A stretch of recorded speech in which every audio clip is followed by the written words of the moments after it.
The ash from the burning sky drifted. Like snow, only hotter and far more bitter. Everything stank of plasma burns, blood, and the kind of smoke that only comes from 1,000 dead ships breaking apart above your head. We weren't soldiers anymore. We were what was left after the war had chewed through every trained fighter and spat out the desperate one. Still standing, I sat behind a half-collapsed barricade made out of old transport crates and the remains of a drop pod. My rifle was overheating, patched with scrap wiring, and a prayer the power cell had been recharged so many times the meter was lying still. I clutched it like it was the last piece of God left on this dying rock. Maybe it was. The transmission had come an hour ago, a smooth echoing voice that barely hid its arrogance. The Zareth commander, those tall glass-boned bastards with faces that never showed emotion, had broadcast their offer across all frequencies. Surrender now, be spared, kneel and be allowed to live under their rule. Couple of the younger ones, especially those from the outer colonies, actually considered it, not out loud, but you could see it in their eyes, the fear, the hunger, the fatigue that breaks a man's will before a bullet ever does. But most of us just listened to that transmission and laughed. I lit a smoke with fingers still bandaged from the last close combat. The guy next to me, Warren, an old miner, turned gunner missing half an ear, let out a low whistle and spat a tooth. He'd been nursing all morning. They really think we'll just roll over, he muttered. Let him think it, I said. Makes reloading feel even sweeter. Our commanding officer had been killed 3 days ago. Since then, leadership rotated based on whoever shouted the loudest and didn't get shot. Mid-sentence, I wasn't a leader, just another bastard with too much stubbornness and not enough sense.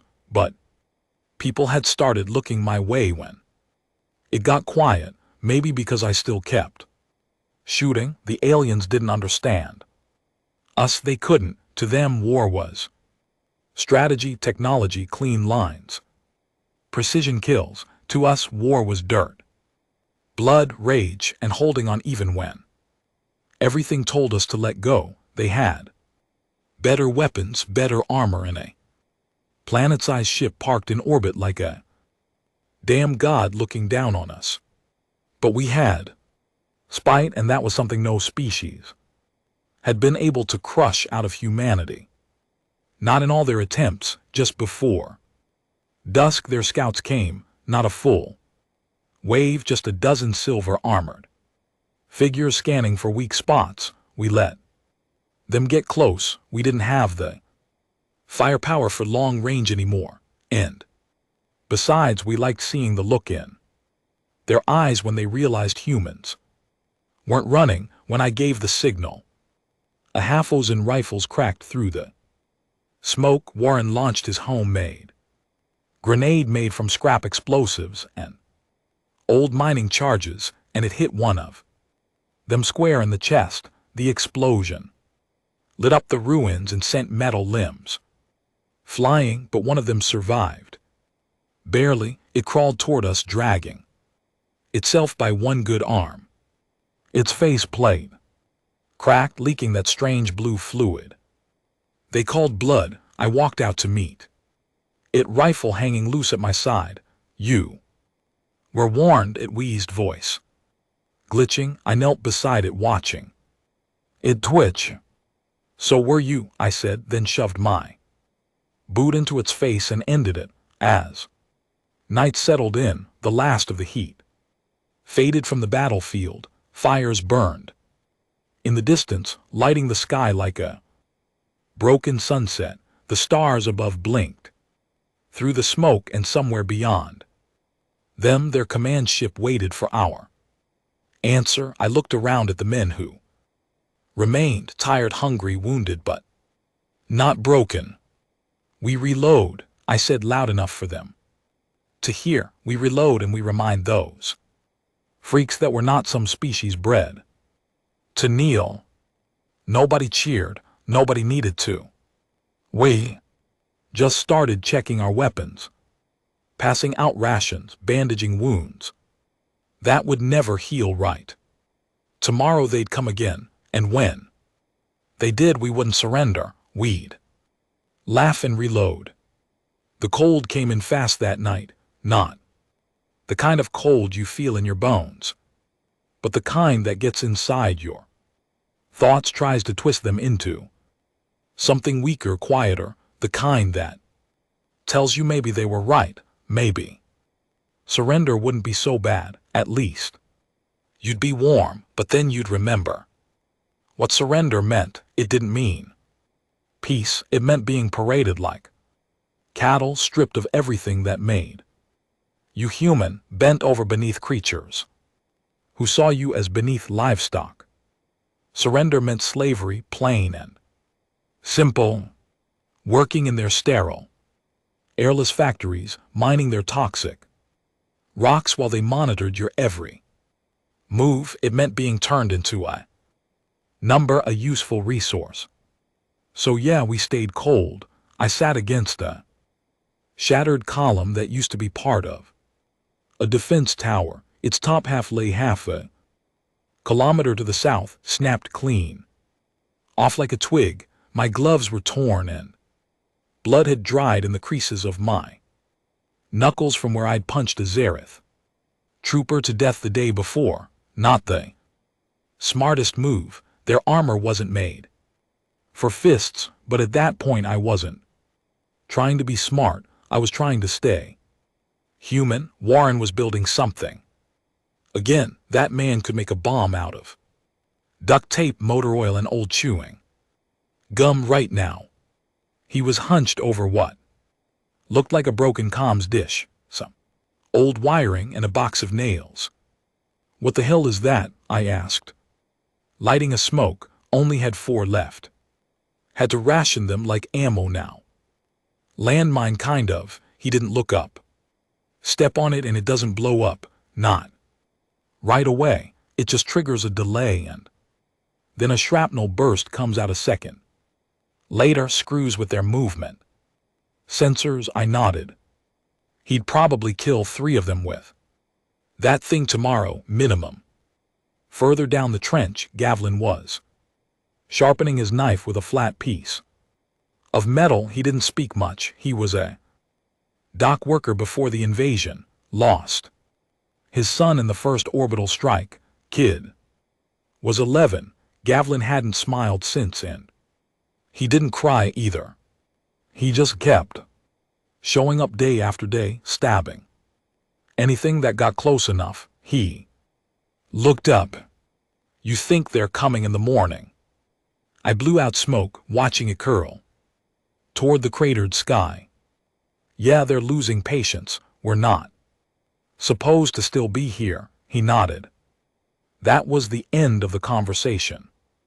With Gavlin, you got what you needed in 10 words or less. The night dragged on, and sleep came in short bursts. 5 minutes here, 10 there. You learned not to trust real sleep. Real sleep got you killed. If your mind slipped too deep, you might wake up to a knife between your ribs, or worse, not wake up at all. Around 300 hours the scouts returned. Hours.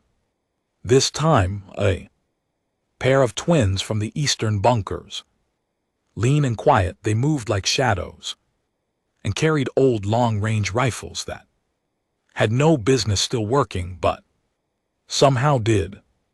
They're mobilizing, the older twin said, brushing dust off her face. 3 cruisers landed outside the perimeter. Looks like they're setting up artillery. Artillery, that meant they were done asking us to surrender. They were ready to flatten everything and leave nothing behind, burn the earth, salt the soil. Any chance of air support? I asked. Knowing the answer, she shook her head. Nothing in the sky except them. We're alone. Of course we were. The command structure had collapsed too. Weeks ago when Earth's last orbital platform got taken out, no signals were coming in, no backup arriving. This wasn't part of the war anymore. This was after the war, the part nobody writes about, the part where the survivors either die slow or fight dirty. All right, I said, rising to my feet. My knees cracked like dry branches. We don't wait for them to get comfy. If they're setting up artillery, we hit them first. There was silence for a few seconds. You mean go out there? One of the younger guys asked. His name was Rig. New blood, fresh out of one of the colony schools before the fall. Smart kid, still had hope in his eyes, which probably meant he was going to die soon. Yeah, I said, exactly that. They were setting up to break us, to end this whole stand with a single barrage. That's how they fought, remove obstacles with overwhelming force. But setting up artillery meant time, logistics, precision. We could screw with that, and that's what humans were best at. Screwing up someone else's perfect plan. By RO 400, we'd gathered what gear we had. Warren had rigged 3 of his delay mines. Gavelin had duct-taped 6 grenades to a rolling mech wheel with a timer. The twins had marked the enemies' new positions about 2 clicks out, across open ground littered with debris, collapsed bunkers and the burned out shells of old tanks. We moved under the broken moonlight, low to the ground, covered in dirt and shadows. Every step was a gamble, but the Zereth were arrogant. They assumed we were too beaten to counterattack. They expected rats, not wolves. We reached the edge of a ravine that overlooked the landing site. Sure enough, 3 long skeletal artillery rigs stood in a loose triangle. Dozens of Zereth moved around them, pulling cables, setting up energy coils, doing whatever their kind called work. Warren grinned. Looks like Christmas came early. We split up. I took Gavelin and one of the twins left, circling around the outer perimeter, while Warren and Rig took the right flank. The plan was simple: cause chaos, destroy what we could, make them bleed. No fancy tactics, just raw human rage. When the first explosion hit, one of Warren's delay mines under a power generator, the sky lit up like a second sunrise. Screams echoed through the valley. The Zereth panicked, as they always did when the unexpected happened. That's when we moved. I sprinted down the incline, firing my rifle at anything that moved. Gavelin was next to me, knife in one hand, sidearm in the other. The twin behind us took out 2 engineers with clean, silenced shots. By the time we reached the first artillery rig, we were drenched in sweat and blood. That wasn't ours. I slapped a thermal charge onto the base of the gun and ran. 5 seconds later, it went up in a burst of heat and shrapnel that tore a hole in their formation. Across the field, I saw Warren's wheelbomb roll under another rig. Moment later, it exploded, sending steel and fire skyward. We didn't kill them all. Hell, we didn't even take out all 3 guns, but we ruined their setup, damaged their pride, and that was enough. By the time we made it back to the trench, we'd lost one of the twins. The younger one took a plasma bolt to the throat during the retreat. Her sister didn't say a word, just sat down in the mud and sharpened her rifle bayonet in silence. Nobody spoke for a while. Finally, Gavelin broke it. You think that was worth it? I looked out over the horizon. Smoke rose from the Zareth camp like a middle finger aimed at the stars. Yeah, I said, they wanted surrender, we gave them shrapnel. Warren chuckled. Rig didn't, the kid was shaking hands, trembling. You did good. I told him. I was scared, he said, voice cracking. Good, I replied, means you're still human. We patched our wounds, redistributed ammo, and waited for dawn. We knew they'd retaliate hard, that was the point, but something had shifted. We weren't just survivors anymore, we were an infection in their perfect machine. And the more they pushed, the more we pushed back. That was the part they didn't get. You couldn't just exterminate humans like pests, because every time one of us fell, the rest got meaner. Dawn came, blood red and broken. The sun crawled over a landscape of ruined cities, shattered steel and scorched earth, and yet we were still here. We'd given them our answer, and they'd heard it loud and clear. We didn't get to enjoy the victory for long. By midday, we heard the shriek of engines tearing through the sky. Zareth gunships, 3 of them sweeping in low like vultures over a battlefield. They weren't here to negotiate or scout. This was retribution. We scrambled, no time for plans, just instinct. I shouted for cover, diving behind the collapsed steel wall of an old mech bay as a burst of plasma ripped across the trench line, vaporizing the topsoil and 2 of our last standing turrets.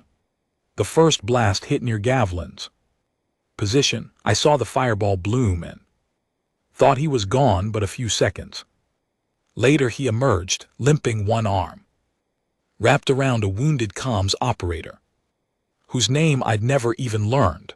The kid was half burned, barely conscious. But Gavlin didn't let go. He dragged him through the smoke like a man possessed. They're softening us up, Warren shouted, ducking beside me. They're going to land again soon. Finish the job. Let them try, I muttered, loading my last full mag. Another explosion rocked the ground, this one closer. Chunks of earth and metal rained down, clanging off the barricade like angry hail. We were getting shredded. No shields, no reinforcements, no air support. All we had were half-broken weapons, sandbags, grit, and hate. And still none of us ran. We could have. The back routes through the ruins were open. We could have slipped out into the wastelands, gone dark, tried to survive somewhere else, but no one suggested it. Not even once, because this place, this broken stretch of mud, blood, and fire, was ours now. We'd bled too much into it to walk away. The next gunship came in. Lo, its sleek silver form glinting in the dim sun. I saw the cargo bay open. Midair, troopers dropped out like insects, at least 20 of them hitting the ground in tight formation, plasma rifles at the ready. Zareth soldiers weren't like us. They didn't scream when they charged. They didn't talk, didn't rage, didn't show fear. They just advanced like machines, precise and cold. Warren tossed me his last thermal grenade. Use it well, brother. I didn't respond, just pulled the pin and waited.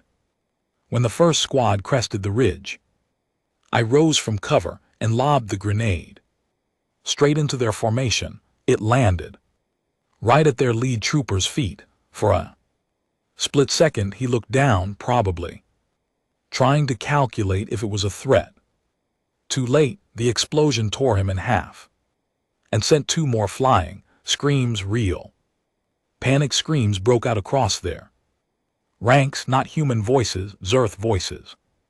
Twisted, high-pitched screeches that meant pain and confusion. Music to my ears.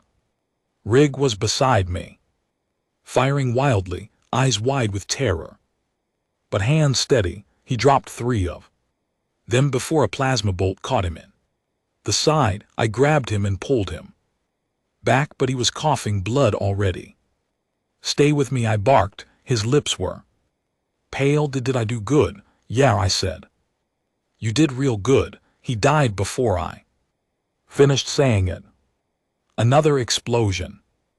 Gavelin roared like an animal charging a group of Zareth with nothing but a blade and a broken rifle. He took down 2 before they overwhelmed him, but he didn't scream, he didn't beg, he fought.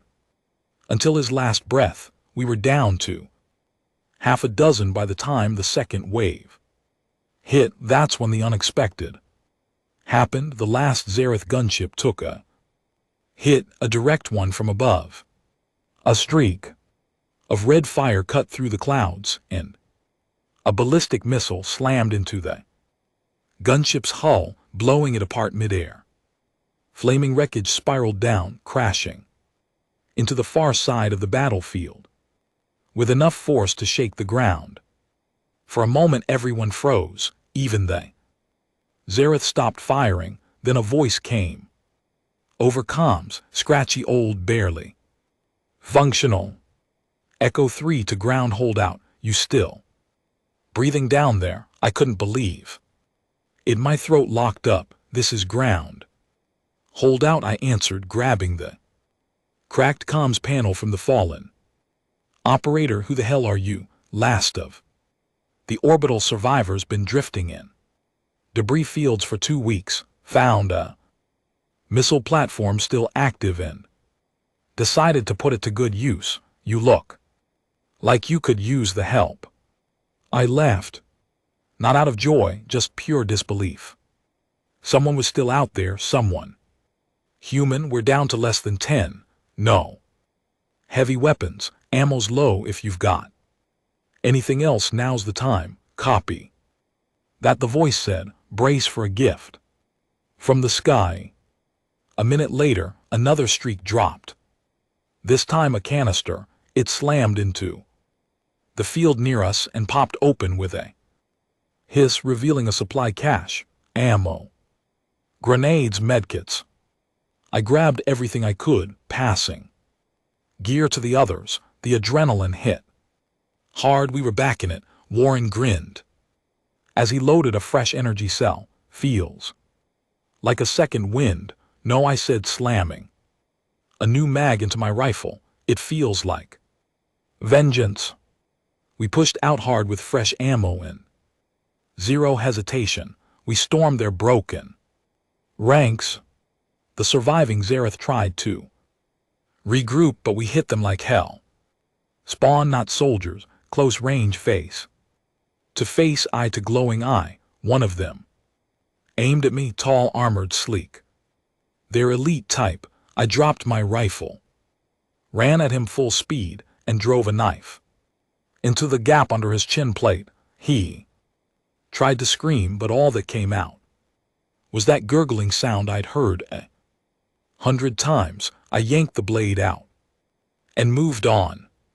Warren set off another of his traps. This one a tripwire that sent steel shrapnel into the enemy's backs. 2 more went down, writhing in the dirt. By the end of it, the battlefield was littered with Zareth bodies and smoking wreckage. We'd won barely, but we had 7 of us were left standing. Only 7. I looked at them, the scorched faces, missing limbs, shattered armor, blood-caked boots, and I realized something deep in my gut. This wasn't about survival anymore. This was about message, about sending a single, unshakable truth into the stars. Humanity doesn't kneel, not for technology, not for threats, not for anything. We dragged the Zareth bodies into a pile and lit them on fire, not out of cruelty, but as a warning to them, to whatever other species was watching. The signal went out a few hours later, courtesy of the orbital survivor who found an old beacon still functional. We didn't say much, just coordinates, status, and a single sentence. Still holding, still human. The sky didn't look the same after that. Last wave. It was darker, thicker, like the atmosphere itself had been poisoned.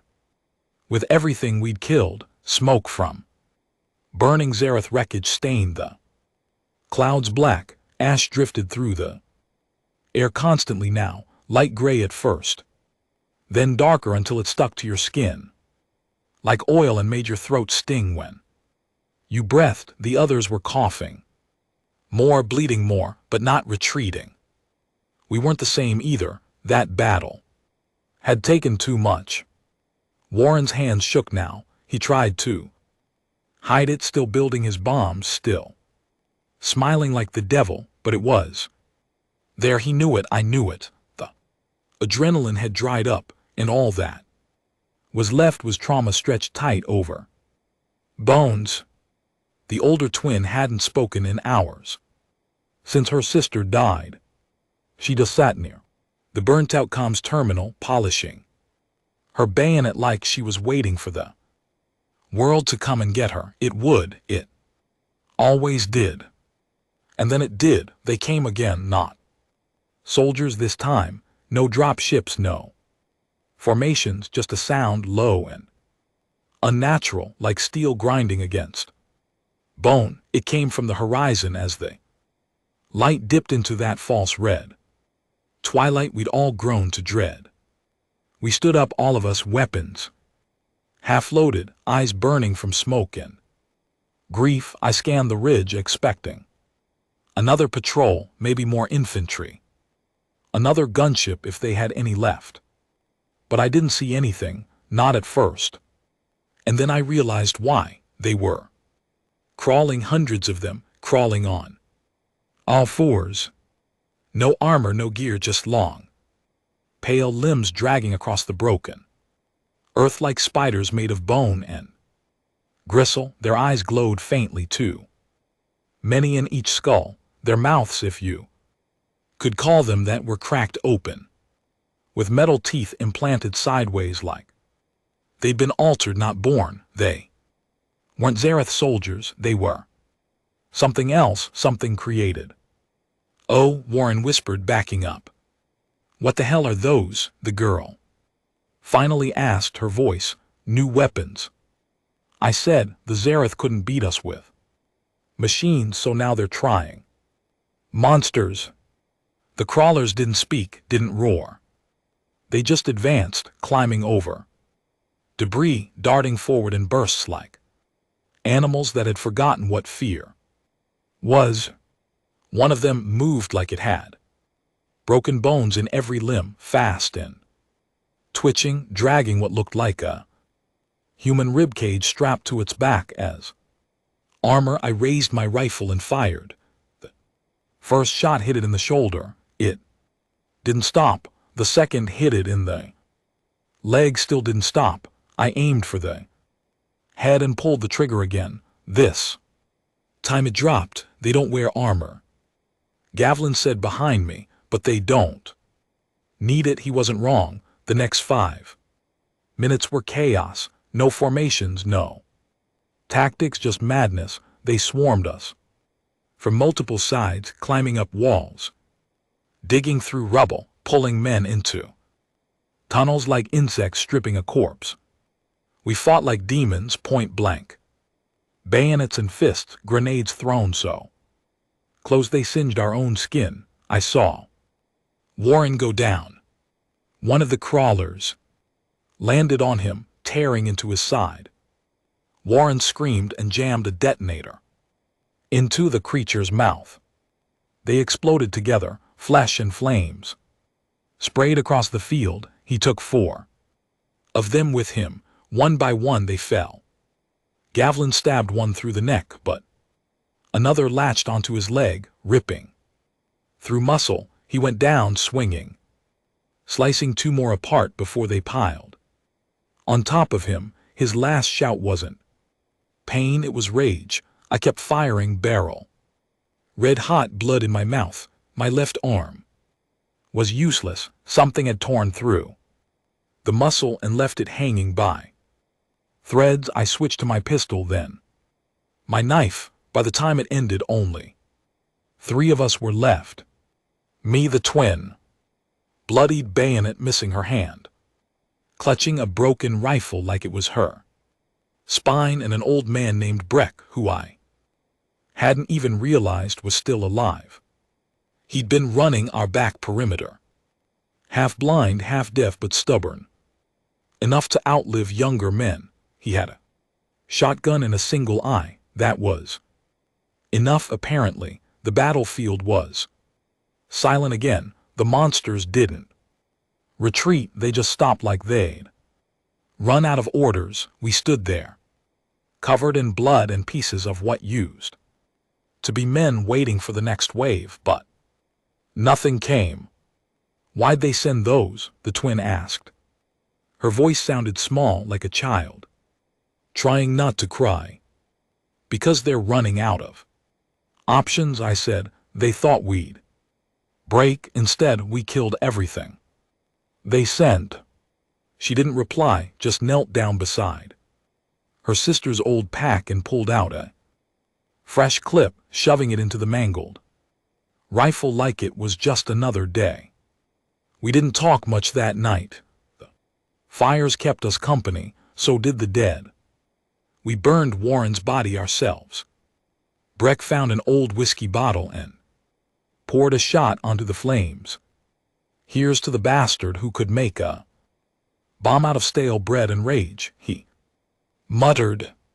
The next day, the orbital survivor sent another message. Zareth command ship has changed orbit. Something's coming. I already knew that. You could feel it in the air. Something had shifted. They weren't just trying to defeat us anymore. They were trying to erase us. The next wave would be worse. Not soldiers, not monsters, something higher. I didn't know what they'd send next. Maybe it would be some kind of psychic, maybe an experimental AI, or maybe just a chemical payload that would rot us from the inside. Didn't matter, we were still human. Still here, and we were ready by the time the sun came up again, or what passed for sunrise through the smoke.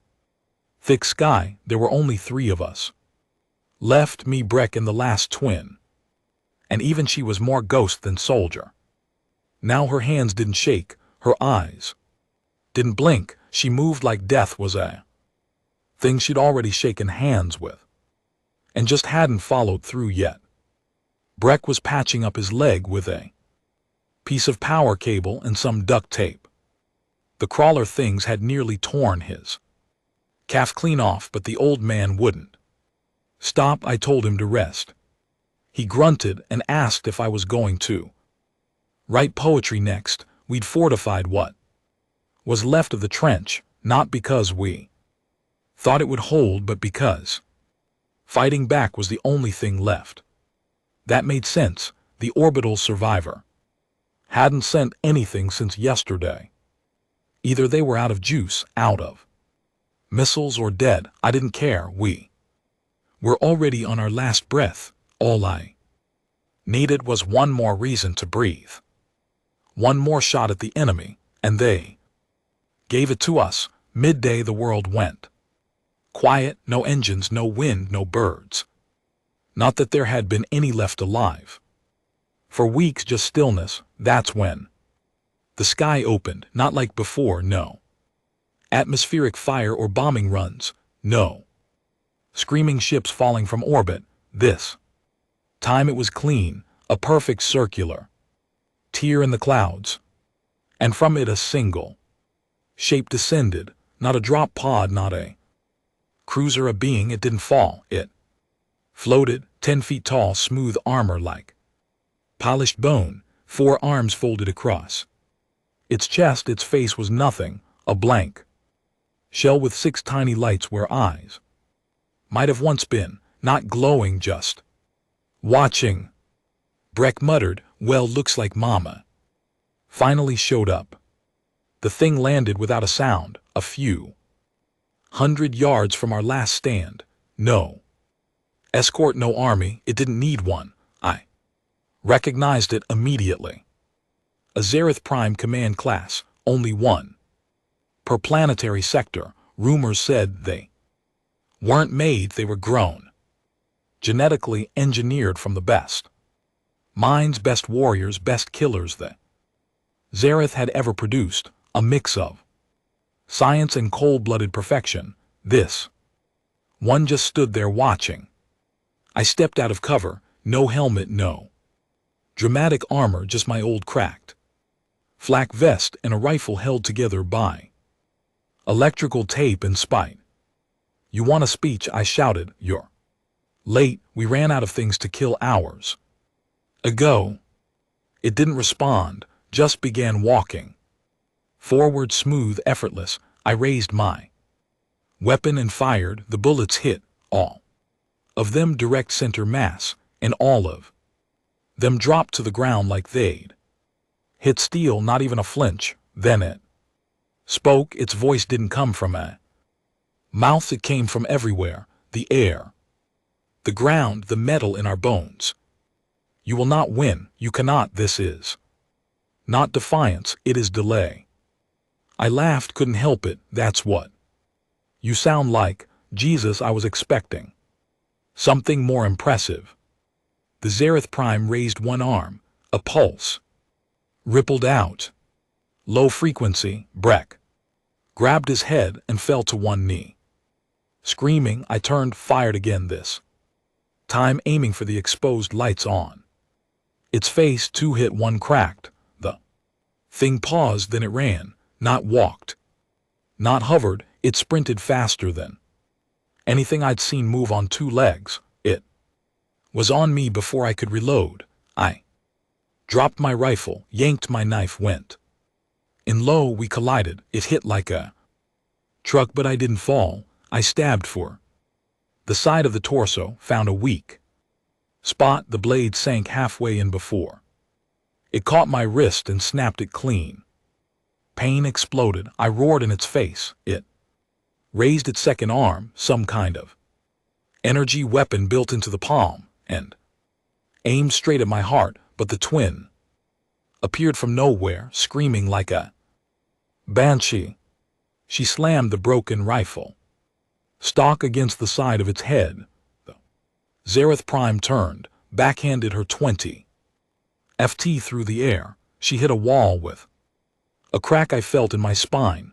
I used the distraction, reached down, pulled a frag grenade from my belt with my good hand, thumbed the pin. The Prime grabbed my broken arm and squeezed. I jammed the grenade between us and shouted, "Welcome to Earth, asshole."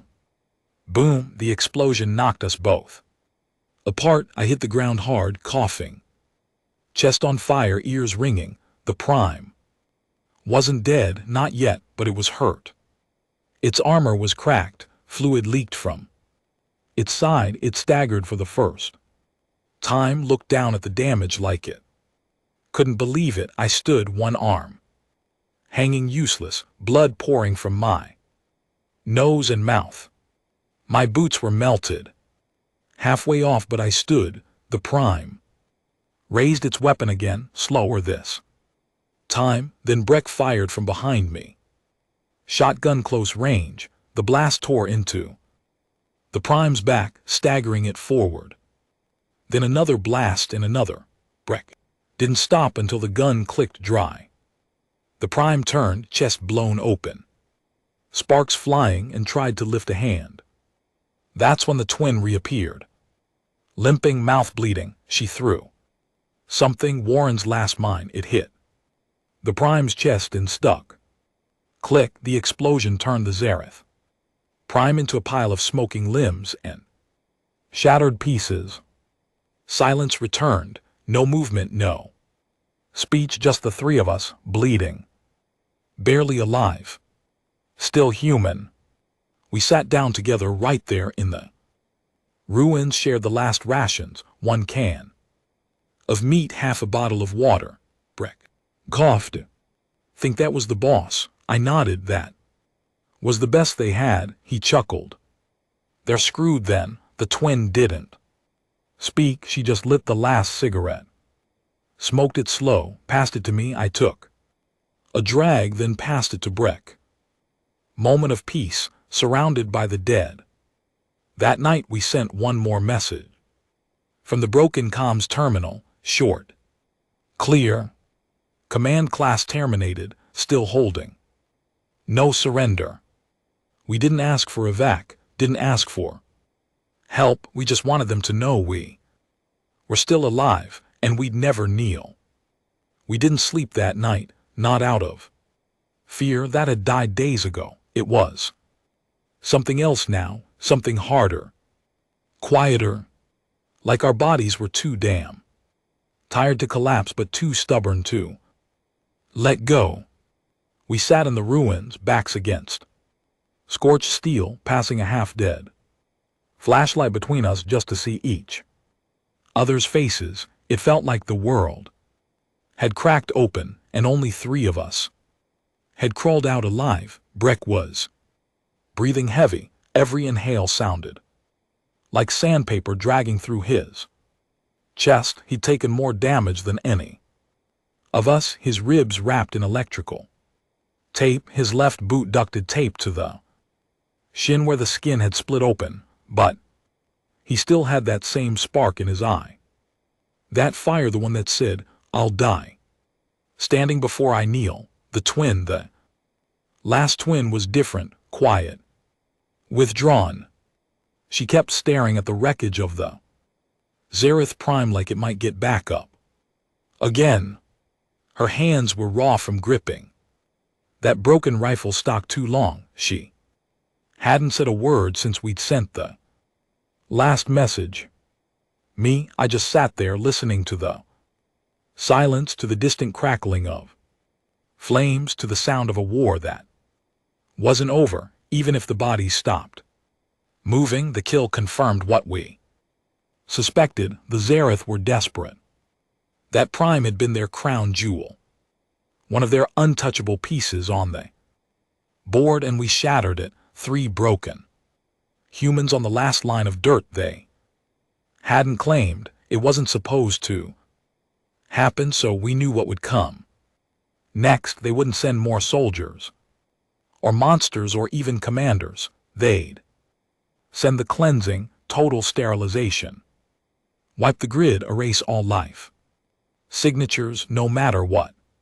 Human, plant, animal, it all went up in flames. That was the Zareth way. If they couldn't win the ground, they'd burn it. So we had a choice: die here with the last stand carved into this scorched trench, or hit them first. We chose the second. Breck was the one who brought it up. You know, their command ship still circling has to be. It's how that Prime got here. They never drop one without direct connection. I nodded slowly. Even if it's there, how do we reach it? We don't have a launch platform. Hell, we barely have functioning lungs. He gave a broken smile. I know where we can get one. That's when he told us about Black Pit Station, a hidden orbital launcher buried 20 m out in the collapsed mountain line. It had been decommissioned before the war, forgotten by both sides, but he'd helped wire the damn thing back when he worked for Colonial Defense years ago. It's a long shot, he said, but if it's still there and still has juice, we can launch one of their own drop pods straight into orbit. To board their command ship, I asked. No, Bree replied, to crash into it and burn them from the inside. The twin finally spoke. I'm in. No hesitation, no emotion, just that.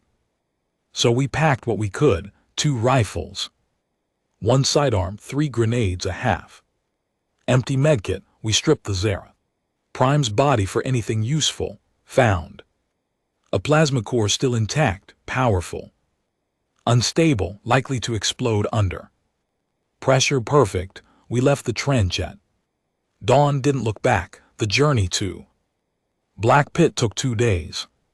2 days of dodging patrol drones, avoiding crawler nests, and dragging our broken bodies through ash and shattered earth. The sky never cleared. The smoke was part of everything now. The air, the ground, our skin. We looked like corpses walking, but we moved like men on a mission. On the second night, we found a Zareth recon unit camped along a ravine. 5 of them, tall, armored, relaxed, too relaxed. We took them out with silence and knives up close. The Zareth always looked shocked when they died, like it never occurred to them something so primitive could end them. That arrogance, it never left their eyes, even in death. The third morning we reached the mountain. Blackpit Station was buried in its side, hidden behind a crumbling gate and a wall of rusted panels half buried by landslides. Breck guided us through every step. Slower than the last, he was fading, and we all knew it. Inside, the air was worse than outside. Mold, dust, old death. But the systems were still there, broken, flickering but intact. Breck got to work. We propped him up with wires under his arms, guiding him to the central console, while the twin and I scouted the hangar for a pod. We found one Zareth assault pod, half destroyed, lodged into the floor like it had crashed during the early siege. It would never fly again, but it didn't need to. It just needed to launch. Still got the plasma core, Brett called out, coughing blood. I held it up, ready to blow. We loaded it into the pod's rear chamber and wired the detonator manually. The twin handled it like she'd done it before, didn't say a word, just worked with cold, deliberate precision. Finally, Breck slumped back in the pilot's seat. His skin had gone gray. Set the timer, I said. He shook his head. I'll fly it like hell. You will. You've got more left in you, he said. I'm already dead. I can feel it. My chest's filling up. This is the end for me either way. I looked at the twin. She didn't argue. Neither did I, so we helped him into the straps, rigged the core, set the nav system to lock onto the command ship's orbit. I'll keep the comm open, Bree said, voice trembling. You'll hear me go. We stood back as the system began to power up. Lights flickered to life across the station. Old engines coughing like the mountain itself was waking up for one final scream. Breck gave us a thumbs up. Then the countdown began. 60 seconds. The hatch sealed shut. The platform rumbled, and then with a roar that split the sky, the pod launched straight up, tearing through clouds and smoke and fire. We listened. 15 minutes later, the comm crackled. Breck's voice, weak but proud. Made it, docked clean. They don't know I'm inside. Pause. I see them, all of them, cowards running, not fighting. Silence. Then in his last breath, light it up. The explosion lit the sky, not like a bomb, like vengeance. The Zareth command ship tore open like a steel flower, burning, breaking, spiraling down in pieces. Shock wave hit the earth a minute later, shaking the mountain and knocking us both flat. When it cleared, the sky looked clean for the first time in weeks. No ships, no drones, no more threats, just the stars. We sat there covered in dust, watching the ash finally start to fall slower. The twin looked at me. Her voice was raw. We won. I nodded for now. She didn't smile. Neither did I. There wasn't anything left to smile about, but we were still breathing, and the bastards weren't. That was enough. Silence that followed was worse than the war. There were no more Zerth in the sky, no command voices polluting the airwaves, no drones humming through the canyons or crawlers clawing at our boots. In the dark, the skies once heavy with black smoke, fire trails, and burning wreckage looked open, empty, clean, but it didn't feel like peace. It felt like aftermath. The kind of quiet that settles after a massacre, the kind where the screaming's over but the echoes are still hanging in the air, waiting for someone to say, "It's finally done." No one did. There were only two of us.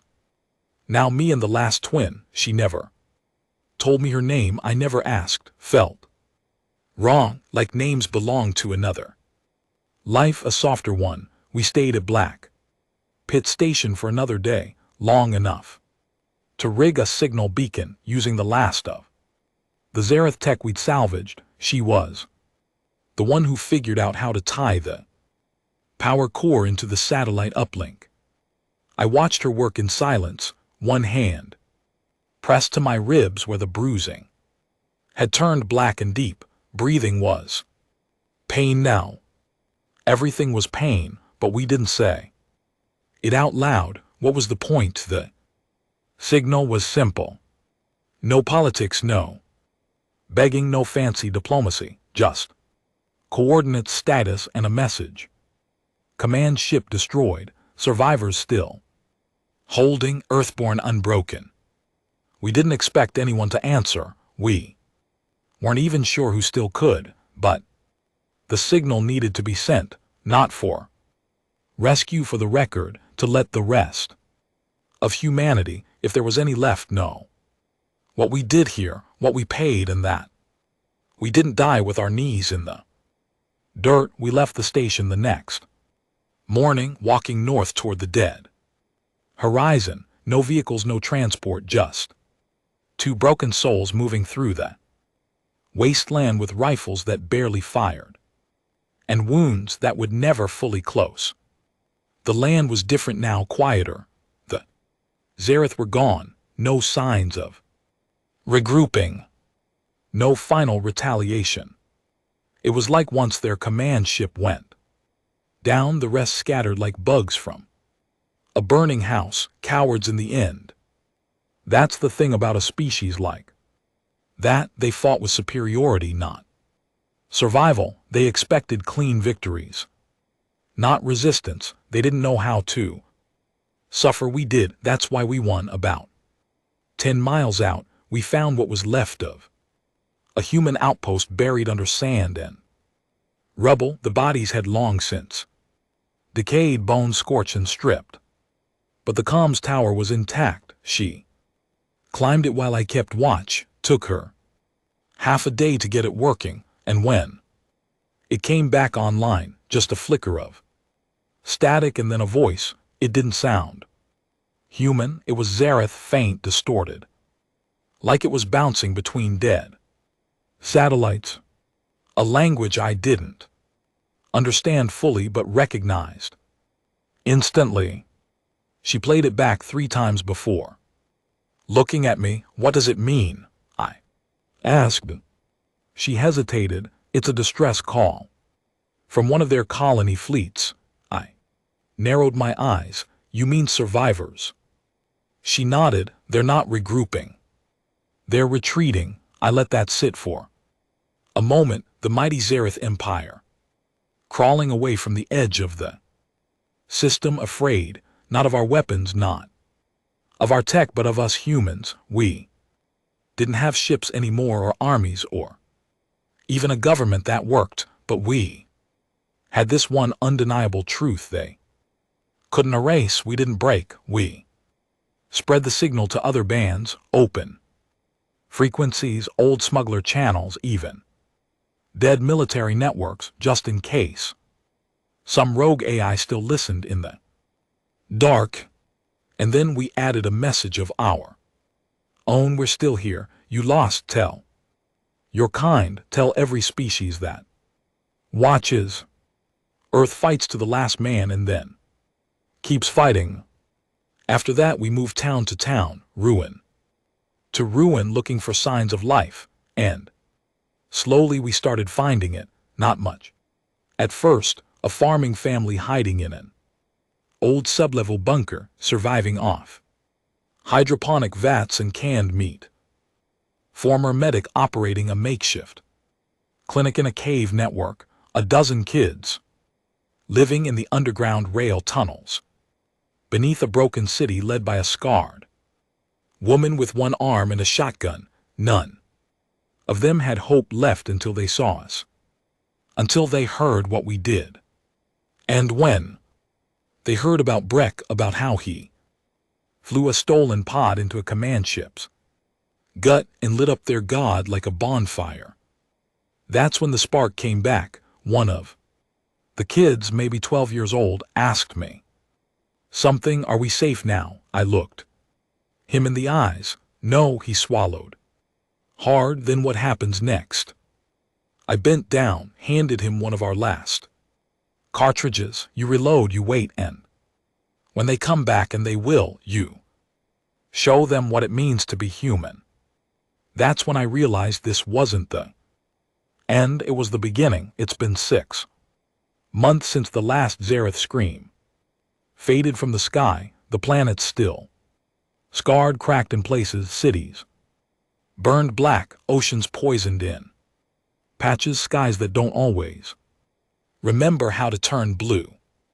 But we're here building again. And every time another survivor group picks up our signal, they send their own message back, still holding, still human. We've started calling ourselves the Groundborn, the last defenders, the legacy that refused to rot. Some of us wear old uniforms, others wear scraps. Doesn't matter, the emblem's the same. Cracked helmet, a bloodstained fist, and a single word beneath it, unbowed. The twin, she never told me her name, but everyone else started calling her Ash. Fitting, she rose from it, lived in it, carried fire in her bones. She runs the Western resistance now, quiet but brutal, trains kids half her size to shoot straighter than Zareth soldiers ever did. Me, I don't lead, I don't command. I just walk from town to town, sharing the story, reminding people of the trenches, the screams, the laughter before we reloaded, and the prime that fell not from strategy but from rage. When I tell them what Breck did, they listen. When I tell them what Gavlin, Warren, and Rigg gave up, they remember. And when I tell them we never surrendered, they stand a little straighter. That's enough for me. War will come again. Maybe not from the zeroth, maybe not from the stars, but it always does, and when it does, they'll remember what happened here. What happened when Earth was asked to kneel and laughed instead. I never thought I'd live long enough to see the galaxy fear our name, but here we are. It started with whispers, Zareth, colonies in outer space abandoned, supply convoys en route to avoid the Sol system, refugee ships carrying the last of their broken elite crawling into distant sectors, trading information for mercy. Every one of them carried the same warning, spoken in hushed voices to alien leaders who'd never dared look toward Earth before. Don't go there, don't provoke them. Humans don't die properly. They didn't say we were brave or noble or honorable. They said we were dangerous, unpredictable, irrational, unkillable. And that's exactly how we wanted it. The Groundborn movement grew faster than we expected. It spread not because of orders or propaganda, but because the truth had teeth and survivors were hungry to bite back. We became stories. First, then symbols, then something more. I was walking through the ruins of what used to be a Zareth outpost near the equator when the first envoy came. Not human, not Zareth, something different, a small gray species called the Harari, thin-bodied. No eyes, they spoke through vibration. There were 3 of them, no weapons, no Escort, they found me sitting outside a derelict tank with a half-cleaned rifle. Across my lap, I hadn't shaved in weeks. One of my boots was held together by copper wire. I probably looked more like a raider than a leader, but they bowed. Anyway, we've come to speak to the one who led the stand, the first said in translated binary. I told them I didn't anything, I just survived, they told me. That was exactly what made me dangerous. The Hari weren't there to challenge us. They were there to understand us. They asked what made us resist so hard. Even when the numbers were hopeless, they weapons outmatched, the planet crumbling beneath our feet. I gave them the only answer that mattered, because no one gets to tell us when to die. They didn't speak for a long time after that, just stared at the sky, and then one of them pulled something from their cloak, a carved plate etched in their native runes. They handed it to me. Your world is now marked on the stellar map, he said, as Redcless hostile. I raised an eyebrow. Is that supposed to be a threat? He shook his head, a warning for others. Then they left. Didn't say goodbye. Didn't need to. The message was clear. The universe now knew who we were, and, more importantly, what we'd done. Ash found me 2 days later, still didn't call herself that, but it had stuck. She looked older, not in years but in weight. She carried command now, a dozen cells under her watch, cities rebuilding, underground banners, engineers salvaging orbital junk and welding together new ships in underground docks. She handed me a data pad. This is what you started, she said. I scrolled through it. Fleet logs, survivor reports, new colonies broadcasting under the unbroken tag. Even planets we didn't know had humans on them, people who'd been abducted, enslaved, scattered across the stars, were starting to respond. Still holding, still human. Clear's throat. Ash looked at me hard. We're not just survivors anymore. No, I said, we're the reason no one forgets what Earth is. She handed me a hard drive. Old tech heavy. What's this? Record, she said, of everything.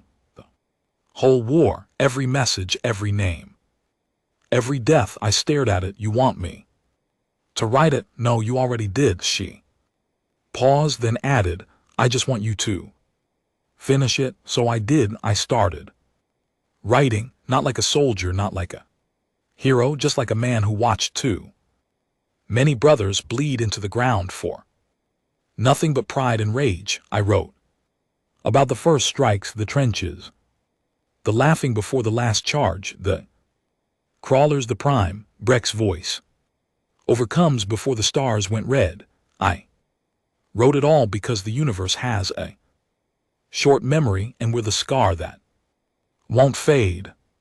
3 months later, a new ship touched down near the northern wastes. It wasn't Zareth, it wasn't ground, it was unknown.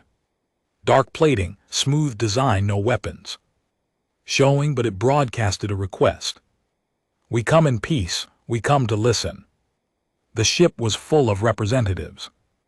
Dozens, different races, some I recognized, some I didn't. They were from systems that had heard about what happened here and wanted to know if the stories were true. I didn't greet them with parades. I took them to the trenches, let them walk the same dirt that swallowed our brothers, let them see the burned wall where we carved our final message in steel. We didn't surrender. Some of them cried, some stood in silence. One asked why we didn't evacuate even when it was clear Earth was lost.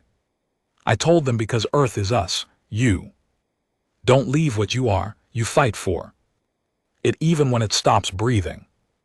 They asked if we'd forgive the Zareth. I said we already did. They looked Shocked, then I added, but we'll never forget, and we'll never forget who stood with us and who watched in silence. Message was received. Loud, clear. Galactic diplomacy shifted after that. The big alliances, those bloated bureaucracies that ignored our pleas in the beginning, started changing their tone. Suddenly, Earth wasn't just some war-torn rock. It was a symbol, a warning and a promise. Now it's been a year. The scars are still fresh. Some cities still burn at night. Some names still echo when I close my eyes. But we're not broken anymore. We're becoming something else, a species the stars remember, not for conquest, not for power, but because we were the ones who stood in front of extinction, laughed in its face, and reloaded. Final entry. Ground Archive, A1 date, redacted. Location: Earth Sol System, survivor tag unbowed. Groundborn message to any species receiving this transmission: we are not your enemy. We do not seek your land, your sky, or your stars. But if you come for our home, if you come for our people, if you send your gods, your monsters, your machines, just remember this: we've killed gods before, and when the last round is chambered, when our lungs are full of ash, when your voice demands surrender, we won't argue, we'll just laugh and reload. End of transmission.